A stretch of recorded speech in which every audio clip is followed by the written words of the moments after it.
welcome to Touch to Click. In this video I'll show you how to post on Reddit with image previews so you can make your post more engaging and visually appealing.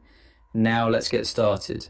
Step 1. Open Google Chrome and type Reddit into the search bar, then press enter to go to the Reddit website. This will take you directly to the homepage where you can access all communities.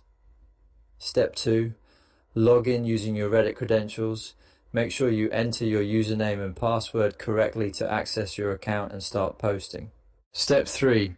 Click on the Create Post button. This button is usually at the top of the page and lets you start a new post in any community. Step 4.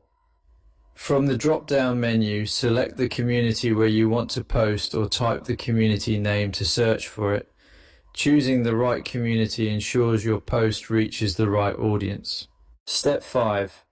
Enter the title for your post in the title field and optionally add text in the body section. The title should be clear and descriptive to attract attention. Step 6. Click on the image button to upload your image and drag and drop the image file into the designated area. This allows your post to have an image preview, which makes it more engaging. Step 7. Click on the post button to share your post with image preview. After clicking this, your post will be visible to the community with the image displayed. Thank you for watching, and don't forget to subscribe to Touch to Click for more helpful tutorials.